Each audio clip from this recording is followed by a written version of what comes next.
Hi everyone, welcome back to another episode of Vibing with Stay Grey. It's a new year and it's a new time for us to talk about everything juicy that we usually talk about on this show.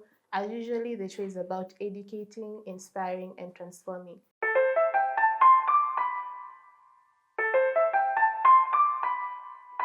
So for today's episode, I have a very awesome guest and we want to talk about body positivity. You see how the world today, our women feel like they're not enough.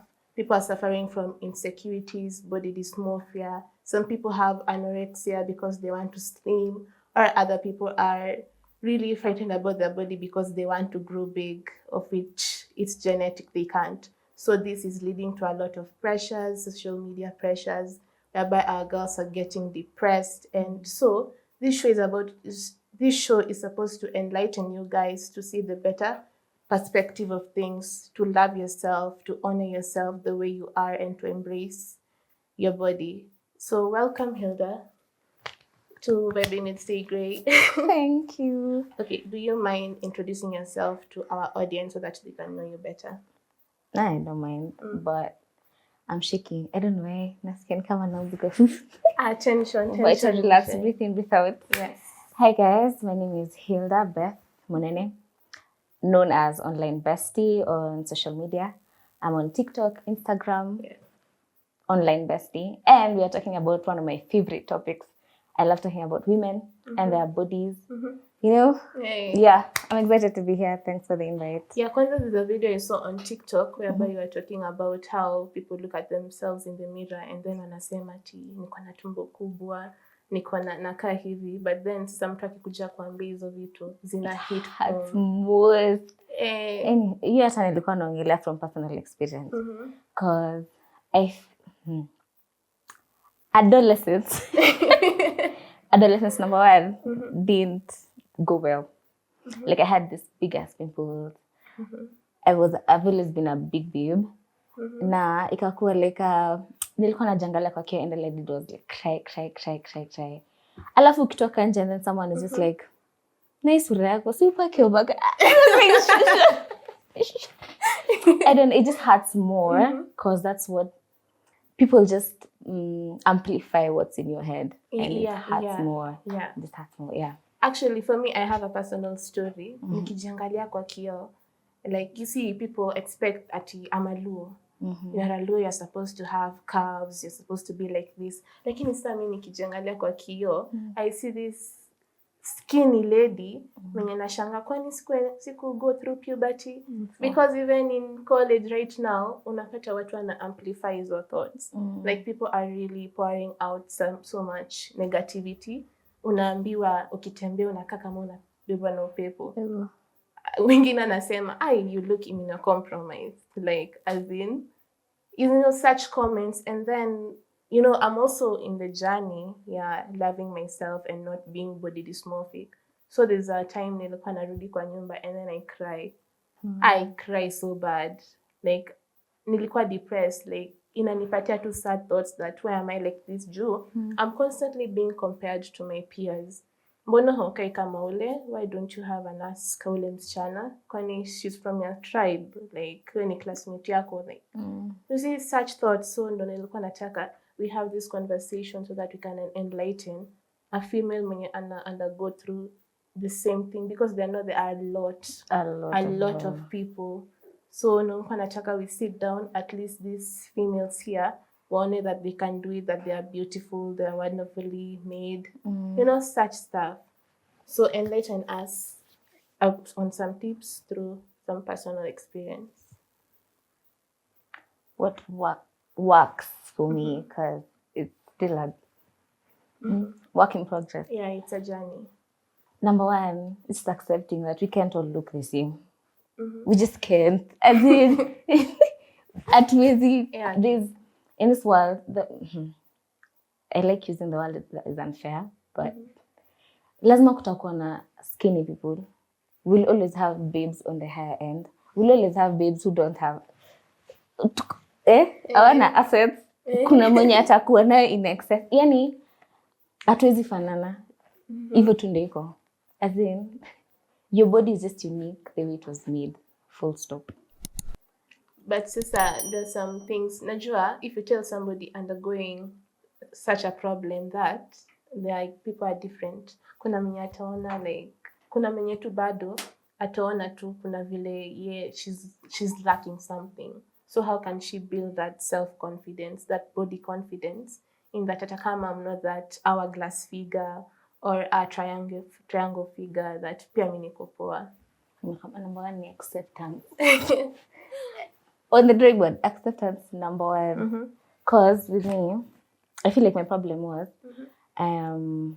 plus size, and I don't have like the typical curves. As in really hourglass figure. And number one, even tu ndio nimekuwa kutoka nzaliwe, and there's nothing I can do about it. I can work out, yes, but hata na bone structure yangu ukweli siwezi kuwa na unless niende surgery or yeah. So acceptance, this is just how I am.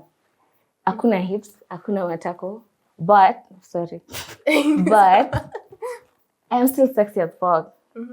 Acceptance number one. You might not look like the next person, but hivyo ndio uko and you're still sexy. As I don't know, acceptance. Yeah, acceptance. Just accept. You can work on it. I come to understand. I work with a mantra that says, you can shame the shameless. Because from your example, I feel like sometimes it's just not even us in our heads. It's just the outside voices. Because if you walk every day na kila mtu ako like, mbona huyu ana, mbona ni kelele mingi za nje zinafanya inakaa ni kama, imagine it's not your voice. You see, what acceptance does is, it makes you, what's the word? Inafanya, the voice in your head is what matters. Number one, once you accept nenye kujue yenye hapa ndio tuko, this is where we are at, sawa? It just makes the voices outside zikuwa a little bit silenced. Juu from, let me use my social media platform.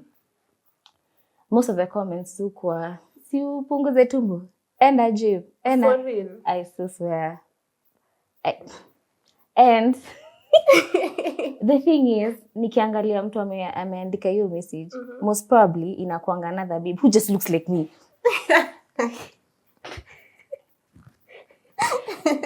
Tuko na tumbo pamoja, kitu ni wewe mwenyewe, the voice in your head is just telling you, I need to be skinnier to feel sexy. Now you think that's the standard for everyone. Exactly. It's the voice in your head and you're trying to amplify it. I don't know if you're getting what I'm saying. Yeah, I'm getting what you're saying. Comments zingine zu come out of projecting. Na siko ubaya, you're just dealing with your own shit. You're just dealing with it, just don't bring it to me. I don't know. So now, your acceptance, make sure the voice in your head is harmonized. Design adi huku nje nini semekani. You're okay.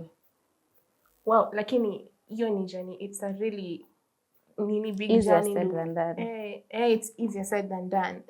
As for me, pia mimi najaribu ku shut down the chatters in my head. As much as mimi mwenyewe nikijiangalia kwa kioo, I'm aware I'm skinny. Lakini sisi kitoka kwa mtu mwingine, you're saying and hit hard, okay, there's something really wrong with me. Ni nini nitafanya? There's even at some point I started taking easy oral contraceptives ndo ziongeze mwili. But it didn't do anything. Hazifanya anything. So najua nikajikalisha, am I willing to go to such lengths nijaribu kukaa certain person na my hizo drugs ziko na side effects? So I was in a really bad place. So that's why I really had to talk about this. Nimekuwa nikipitia sana. And seeing your videos, how you're so comfortable with yourself, how you speak, how you encourage women, it can empower too. And I was like, I need to have you in my show. Oh. Well, because you're an inspiration, mtu akiangalia, actually it makes people feel better.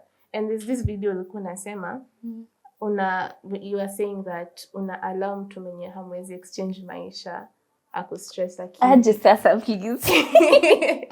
I don't know.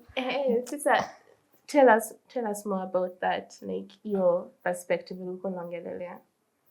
Again, I'm trying to remember what was happening during that time. I feel like most of my videos are usually either personal ama discussions I've had early on the day. Then nakuja na trying to remember what was happening at time. Anyhow, again, I feel like most of our problems, especially as our generation, zinakuja from outside influence. Inakujanga from nani na nani wanakaa hivi na wewe ukaa hivi. Ama sijui nani, ama hata inaweza kuwa mtu wa duka amekuambia sawa. Ama I don't know, inakujanga from. And then the thing I realized is mtu anaweza kuja kuambia kitu.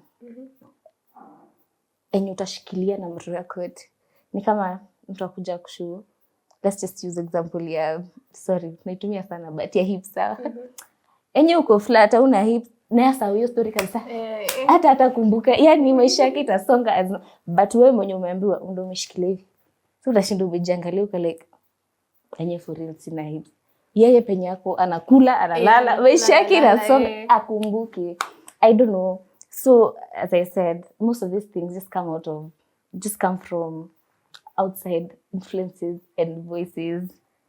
Curb them off. Now it just starts with you. What are you saying to yourself? Because that's what matters. It does. Shida ni, as a plastic babe, I know I can become skinny. I know I can become healthier. And that's the problem. Vitu ni mbili. Either put in the effort. And if you're not willing to put in the effort, be very shameless. Lakini sasa, yeah, that's the thing. Hiyo kushikilia vitu mtu anakuambia. Because again, pia mimi notice. Because when I'm in school, tuko in a group discussion and then mtu mentioned that, mbona hujakaka, mbona ukai kama huyo msichana? Mbona una hips kama msichana especially? Alafu unasemanga nini? What's your response? Najua kuna like mimi am one person mwenye I absorb things. And absorb things and then zinaniuma. Because even in high school, I used to have such comments when you want GB. Aukai hivi like you don't, aukai uko healthy, vile nimekwambia tunaambiwa nakaa immunocompromised. So okay. So unapata I'm one person who absorbs things, so nitakaa tu chini nikifikiria. And then one time nikiona that female akipita, I get triggered. Jusa naanza kusema how na nitaanza jikukaka yeye, what will I do, what can I do so that I can look like her, so that I can get your validation. Mind you, it's the men saying that. Natana wasichana. The men saying that. So, you know, it coming from a man, una feel like you're not good enough. There's this point, una feel too you're not good enough. Adi inafanya tu kae indoors. Like you don't even feel like going outside mtu akuone because you feel like everyone is watching. Ukitembea, everyone is watching how pathetic your body is.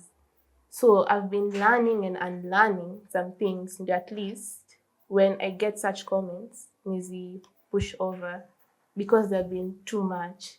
And I'm not the only one mwenye napitia, junajua pia there's some people who approach me the same issue. And funny, I'm also undergoing the same issue, so helping you. Hapo kiasi itakuwa tricky, juu nashangaa nitakwambia nini. But what I've been learning, vile umesema self-acceptance, this is a very, vile umesema easier said than done. It's very hard. It is. Self-acceptance, because there's a time nilikuwa najiangalia kwa kioo, all I can say is that I hate myself. Ilikuwa kama anthem. Unajiangalia kwa kioo, I really hate myself. Sina hii. Even at that time, I wrote all the things, everything negative about myself. Like nilikuwa tu nimekaa chini na yandika. And then my therapist is telling me, as you write those things down, now write the truth about it. But the truth of the matter is I'm still skinny. It doesn't change anything. So it has been a little bit tricky. Na najua hiyo part ya self-acceptance is a really, really big journey. And me trying to fit in, everyone trying to fit into a certain caliber. Wana sikai kama Aziad na Senya, Grayy, anakaa vizuri, watu followers wa Kim Kardashian, such influences. So it has been a really difficult journey. As much as I'm a mental health advocate, kuna vitu zingine that put me down hadi nashanganga. Sometimes I feel like a hypocrite because I'm the one having these same thoughts, but I'm the same person who's empowering people. Even in school, do I have a club, mental health club? Yeah, but it has been inactive for a while because me mwenyewe nilikuwa chini. Man, fighting this is really hard. It is. There's one thing with life is not linear. Like, it's not. There are days you'll feel nice about something. There are days you'll just feel shitty. And that's just life. We are human beings. Like, we can't be all highs or all lows. There are days I also do feel shitty. Like, mujangalia kwa kia and I'm just like, Now, I'm still the same person who just goes on social media and just be like, tujipende, guys. Shame, you know? And I used to feel like a fraud with myself. But, again, life is not linear. I'm allowed. Give yourself grace to feel nice when you're feeling nice. And when you're feeling shitty, Katie, kula, watch movie, lia, allow yourself to feel. Because I feel like zingine tu ziko just deeply embedded in us, as in easy insecurities. Like, seti ni kitu imeanza last year, ni kitu ilianza ukiwa primary most probably. Like, for me, I think they have a story na gombe. Ilianza like from 13, 14. I'm 23 now. It's only 10 years of trauma. Azizi isha na miezi sita hata nikitaka. So it's okay. I allow myself to feel. The days I'm low, fine. I just feel. Na zile siku na niko high. You can't tell me nothing. Anywho, yeah. Just allow yourself to feel. So you said that's 13 years of trauma. So tell us how it was ukianza vile ilianza. That sense of feeling sad about yourself, your period, as you progress to adulthood. Yangu ilianza na kijana. Pale class 8. This nigga I actually liked. But apparently he didn't like me back. And not liking me back was not the problem. The problem is, there was this time I was in class, yeah? Kila mtu alikuwa anacheka huko nyuma, and I mean kucheka. Everyone was, I couldn't go back there, juu tulikuwa na kirif na viniga. But yeye ndo alikuwa anaongea. So baadaye I'm being told, he said, ati huo nani ananikatia na mwili yake inakaa an overturned pyramid. Oh my God. Ati huo nani ananikatia na sura yake venye imejaa sijui nini. And I'm just like, okay, so sasa sikujiangalia kwa kio at all, class 8 yote, form 1. I was just, nilikuwa na feeling I'm just ugly. I'm the ugliest person ever. I just felt. And I carried that for a whole year. I don't know what changed. I don't remember what changed. But at a high school yote, I just went on thinking I'm ugly. No one wants me. What? Ngakuja campus nikajiuliza nani aliniambia mimi ni sura mbaya? Ukweli tu kabisa nani aliniambia? Because I don't know, I just realized I didn't think I was ugly. I just felt ugly because someone said it and everyone validated. The fact that everyone laughed and no one even, I don't know, at a high school, there's a video I made nikisema, no one approached me in high school.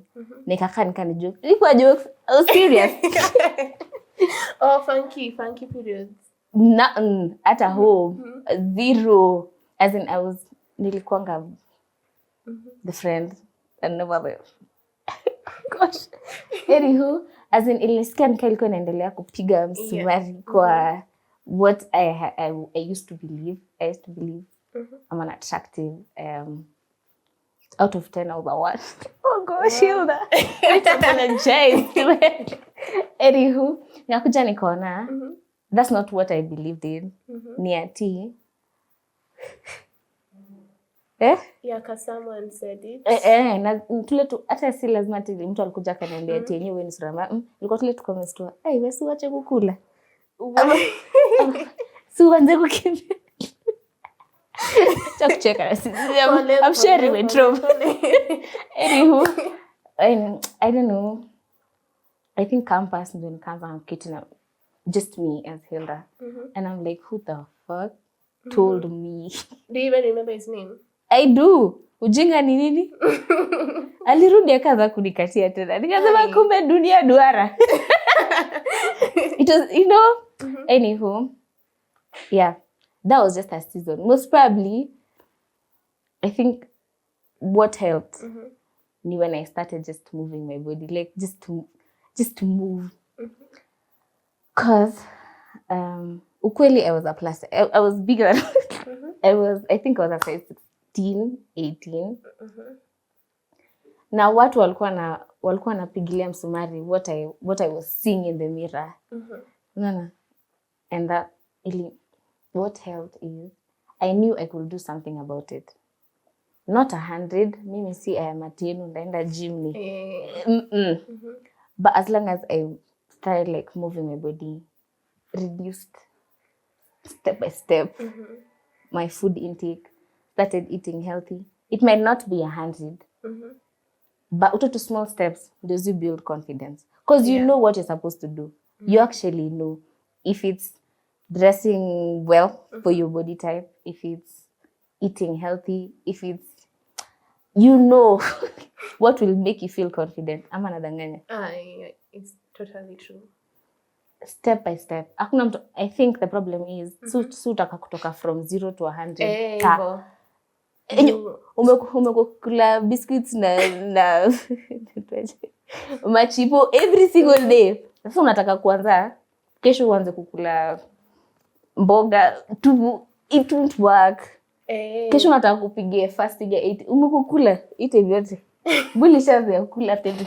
But kesho asubuhi unataka kuamka ufanye 18 hours of fasting. It didn't work. Okay, unaweza fast Monday, Tuesday, Wednesday cravings zimekumaliza. You're back to your, and now you feel shittier. Actually, I feel you need to worship here. You just small steps. Kama ni kukata chipo ya saa 4, kule ya saa 10 sawa.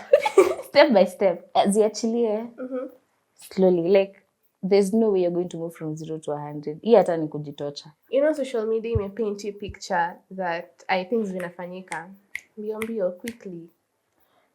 Kuna editing. Mimi najua vitu zingine you can, I don't know. Yeah, najua our world today vile imeweka that things zinafanyika so quickly. Unaona ni kama mtu was broke the other day and like tu kesho yake ameamkia akakuwa millionaire. Of course kuna vitu alifanya behind the scenes, like your time alichukua, even watu wanaenda gym, like haikwangi tu a faster transformation. So kitu inani uzi saa zingine even I refrain from going into social media. Sometimes it just makes me feel bad about myself, about how I view myself, I look at myself. Junaona easy little steps I'm taking, they're not adding up. And we need more people to tell us that the process equals slow. Like, we need more authentic people, authentic influencers. When you're nakwambia, okay, for you to get, it's possible to get here. It's so possible to get here. But ndo fike pali tuko, just izo small steps, bit by bit. But sasa, mi sioni more of that in social media. It's just quick. I think wako. Shida ni wanapatanga 15 views. That's the problem. Yeah. As in, people who are like relate.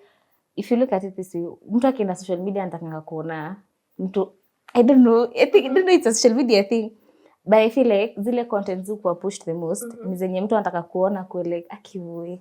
I wish ningekuwa na nyumba kai. I wish ningekuwa na uko ile mwangu. Hizo ndio zikuwa out there. Ina attract the eye.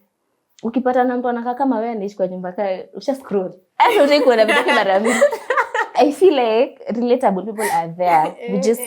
We just never give them the mtu anataka ni kama ukiona video za kitabu zile za kitabu. Sasa ndio tunaziona. Ulikuwa unamjua time. Tumemjua ile sasa shashkado sasa tuko like wow, ningekuwa na hits kama Usupa hakuwa na hits kitabu na tulikuwa tuna watch. Na actually I saw video yake moja akielezea watu after pia alikuwa kwa TED Talk telling people that people think that mine was an overnight success, but behind the scenes she was building something. So in a way her hard work escalate juu she was really trying to be someone. Lakini sasa sisi hatukuwa tunaona hiyo process. We just saw an overnight sensation. Kuna pesa, like she's like this. So ndio hiyo pressure is getting worse. Tunapenda kujistress. I think we just like stressing ourselves, which is not bad. It's okay to look at someone and be like, I'd like that. I'd like a house like that. I'd like a lifestyle like this one. Shida ni kubali yenye penye uko yenye unado. Hata ukitaka uwezi ishi kwa nyumba kai. Yenye ukweli tu kabisa au hiyo pesa. Acceptance. Kitu ni step by step. Vile ingia kwa hiyo bedstay yako. Ifanish with kika kitanda na kameko pale. Adeka posters for wall. Anza tu slowly like step by step. I think at some point we get so overwhelmed with things we want to achieve or things we want to get and then we freeze. Sasa usongi. Exactly. Uko kwa nyumba sasa yenyewe sasa you're just crying about I wish ikusaidii. Imagine. I could help. What happens is utabaki hapa. You'll just be depressed in this step. Procrastinate things. Usongi. Bakumbuka even just making a step to a 5 is progress. Kushinda ubaki 0. End goal ni 100. But songa kwa 5, enda kwa 6. Songa step by step. Steps will actually get you further than just sitting down and freezing. Hapa ndio depression iko. Na musema tilisa you're feeling stressed. Make sure you're making a step. Freezing will kill you faster than anything else. Kuketi tu, yani it's okay to feel, cry, do whatever you want to do, but make sure you're moving. Hata kama ni kamili. Cindy, like I relate. I think you just read my mind because I have a similar situation that nimekuwa nikikaa, I'm just sad in a place that you're just feeling all the sadness, but choose kukaa to stagnant. And you're just feeling like, no, I'm not enough, that I'm not where I'm supposed to be. In school, like a lot is intended and I'm not even near the best because I'm in med school, unajua vile nakuanga na pressure. There's a lot of pressure nikikwanga shule, like honestly, it's a mess. And you are looking at your peers, kuna pali wao wamefika, you don't even feel like you're smart enough. Adi unashanga, why do ule msichana wakwanga nitachopi kwa shule? Na like kuna vile tu you feel very repressed. So umekaa at a point that ausongi, even your assignments, haufanyi. You're just procrastinating things. Uko like, I'll do it tomorrow. Hivyo naka holiday kanaisha, umerudi shule, nothing is done. You're being expected to do an exam and pass. Umekuwa hapo katu na mashida zako kisulk, of which is a bad thing. I felt that like that was really toxic of me. And you know the thing about life, at least we are learning, relearning and learning. Sure. So I was just monitoring myself and like saying, I'm in a loop, and I need to get out of. I don't know how, I don't know when, but I just have to. Like it's a need. Siwezi endelea kukaa hapa, because if I do, who'll pass my test? Who'll make the podcast a success? Who'll make my career something so eligible? So you know, a lot I've been going through it for real, and that's why even the podcast really ended at a standstill, because I was feeling like I'm the same person who's supposed to be motivating you guys, but I'm the one who's sad. I'm the one who needs help. I'm out here looking for therapists. Adi nikikuwa shule, you're searching for therapist. If it's not a therapist, a spiritual awakening. Ama jungwa najiambia ama niende tu niombewe mara moja.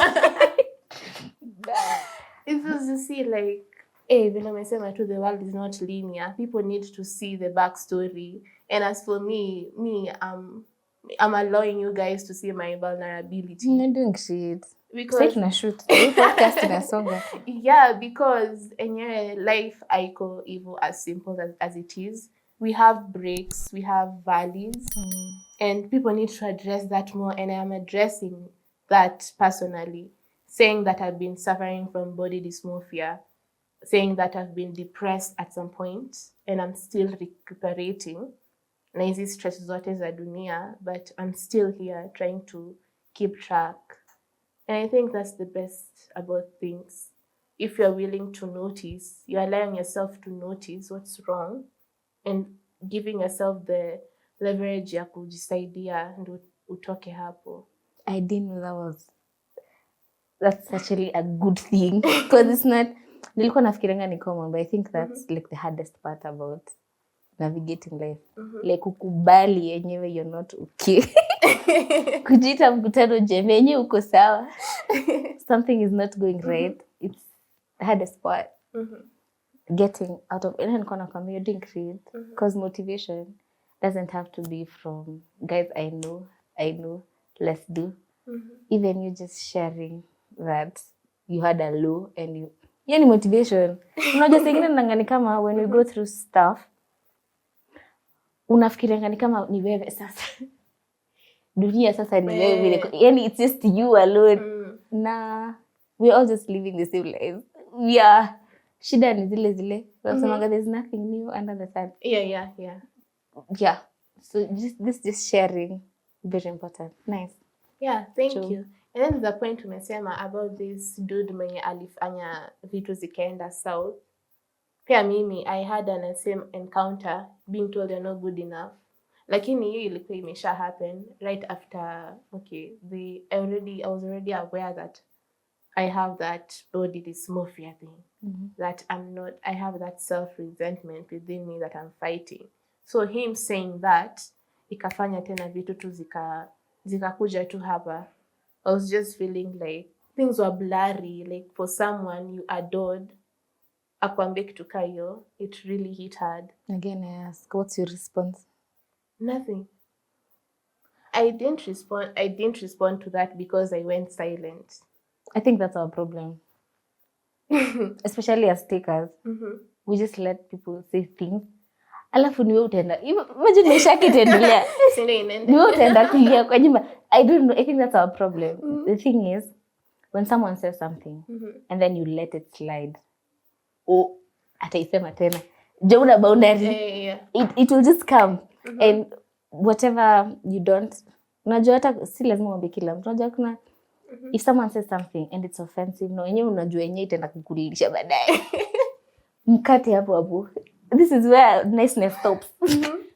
Build a boundary there. Like, I don't appreciate you talking to me like that. Or take that back. We are going. I will just not go cry at home. Because of you. Because of you. Nah. No, nenda kukula. Jifundishe kudraw boundaries. Yeah, maybe boundaries. So what's your thought on boundaries on easy friendships? Be it a female one or a male person? Especially vile people usually say that female to female hazikwangi relationship like really authentic because people are dying.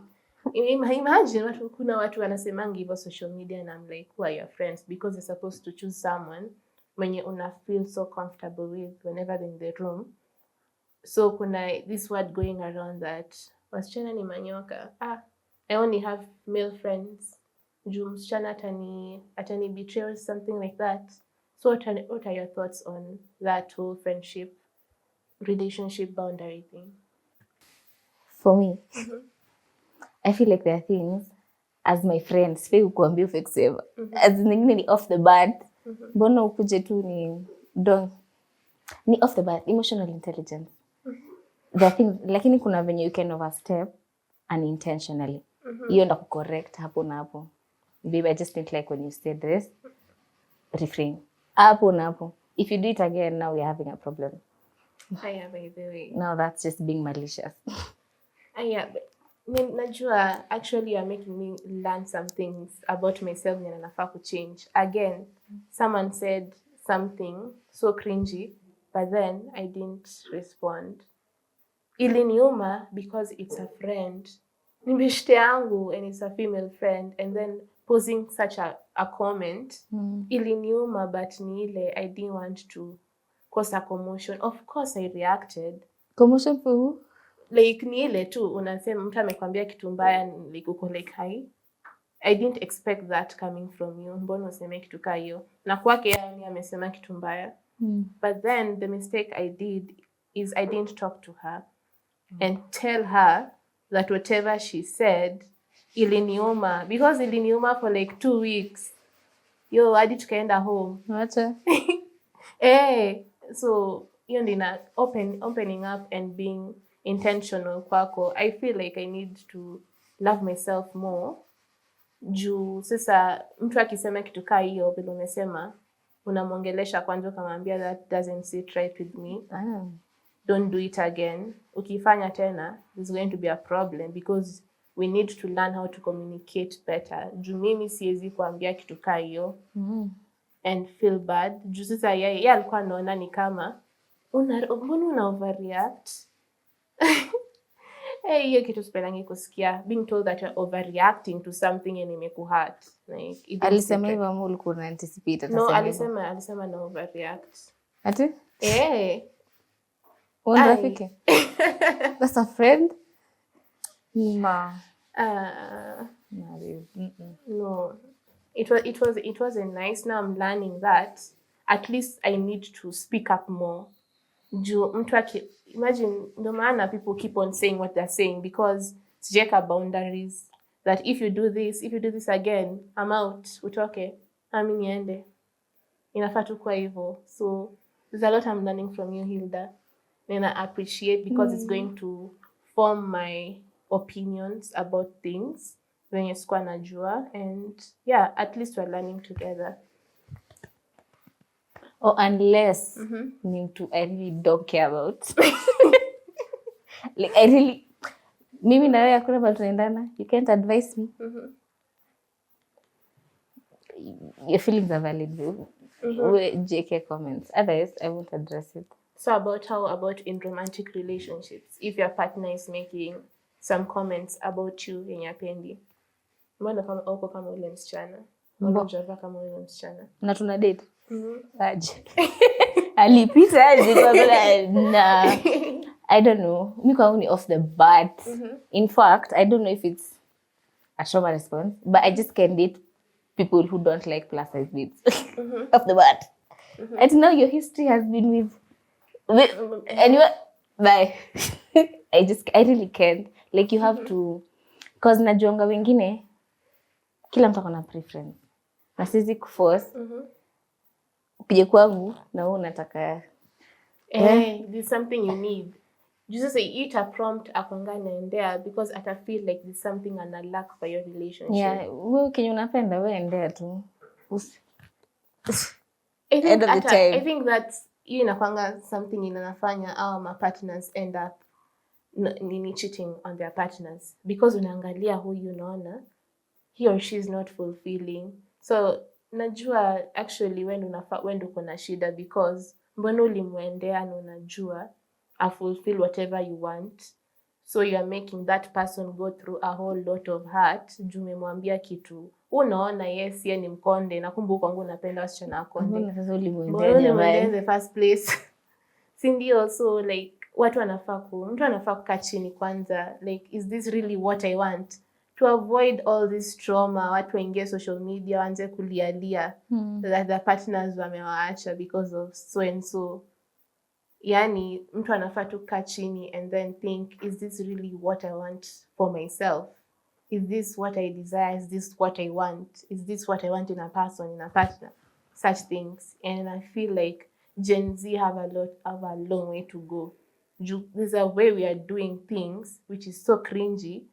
The elder people wanaiona it's so cringy, but sasa kuna vile yani some sort of opinions kwa vile tunafanya vitu vile nimekuambia, you're being dumped because you don't have an ass. Vitu ka hizo like I make sense. Ndio fanyika? Well, mimi nakwambia from the stories nimekuwa nikisikiza and from personal experience, mimi hadi nashanganga who are our friends, who are we dating, juu vitu zingine tu no. off the charts. For me, unless ni unintentional, no umesema tu kitu. Again, I catch you there and then like I did like that. Nisikue repeat. Kila siku na kama unintentional. Nah. Anyway, yeah. So what can you tell Ama if you are looking in the mirror and seeing your younger self? What will you tell her right now? I'd apologize. Oh God. 13 to like 15, 16. And then nilitesa that version of Hilda. I don't know. I'd apologize, number one, and just be like, it's not your fault, but you have to strive to get out of that cocoon of just negative talks to yourself. Strive. It's not your fault, Hilda, but strive to get out of that. Yeah, you're pretty, you're sexy, as you can see. But, yeah, it turned out well. We are doing great. That's what I'd tell my younger self. And by that, you're also telling younger people that are actually listening to this right now. And do you have any last tips or opinions to add on? You cannot shame the shameless. Be very shameless in this life. If in all aspects, in how you view yourself, in how you go after your dreams, in how you live your life, be very, very shameless. But you're in tune with what you believe and what you think about yourself. The voice in your head, that's the most important thing. Shameless. Thanks. And the voice in your head, we need, like, if you're having negative chatters about yourself, kwa akili, actually that's a silent killer, guys. If you are looking in the mirror, saying that you hate yourself, saying bad things about yourself, uko na kichwa kubwa, msijui miguu zako zinakaaje, or you are ugly, that you are not worthy, hizo vitu zinafaa. You need to change that perspective. Because for me, I felt that hakuna kitu tapata by shaming yourself. Saying to yourself every time that you are ugly, na kuchukia, like those won't help you with anything. True. Because for you to scale to certain heights that you want to be, because I know each one of you wants to be empowered, wants to feel good about themselves, worthy, financially literate, like you are really abundant on all aspects of life, mentally, spiritually, physically, emotionally. You really need to start with yourself, start with the inner child. If it's your inner child crying, vile Hilda amesema that she's apologizing because there's some things she did to that part of herself that she needs to take back and embrace the self-love. So if you're really struggling with self-resentment, actually just vile alisema tukianza, self-acceptance. Ni ile tu accept, okay, I'm like this, even though Mungu aliniumba this figure, but I can be better. You need not to compare yourself to people, because comparison will always be the thief of joy. Sure. Let me tell you, because utashinda umeangalia your neighbor, you just feel like utafeel ni kama ni chokora. And it doesn't need to be like that. Just say that kila mtu kwa hii dunia is very different, and God alituweka kwa hii path as very different people, because sisi wote tungekuwa tunafanana, hakungekuwa na diversity. So the thing is to just embrace how you are, accept yourself, and be willing to listen to yourself and feel the emotions that you are feeling, lakini usikae hapo sana. Don't take real estate in your negative feelings, because you'll end up doing nothing, procrastinating and all. So if you're one person dealing with this, I urge you to seek help. Therapy inasaidia. Even by the way, therapy is expensive. It's quite costly, let me say. So kama utaki kufika hapo, just be talking to people about how you feel. I'm sure you have even one person who cares about your life. Hata kama kila mtu ako na biashara zake, you have that one person who cares for you. You can talk to them and isifike extreme thoughts of even having suicidal thoughts. Because even in my family, I have a cousin who killed herself. She hanged herself. That's why I'm usually so in depth with mental help and advocating against suicide, because I felt that if she had someone to talk to, because she was just 18, she did that because of a boy, and you're just 18. So, if you are self-discovered and you know yourself, vitu zingine naye haitakuwa like haiziwezi kaa kwa akili. So you end up doing things that will leave a ripple effect in your community. So if you're one person suffering, be willing to reach out to me. We're in the same journey, because I'm not there, I'm getting there. And as for Hilda too, you can reach out to her. She's really nice. She has nice insights that you can learn from. Yeah, below Mona. So that's it for me and this episode about loving your body, freeing yourself from insecurities, because you're beautiful just the way you are, and try to be better, dress better, look better, read better, so that you can get the life you want. Okay? Bye. Bye-bye.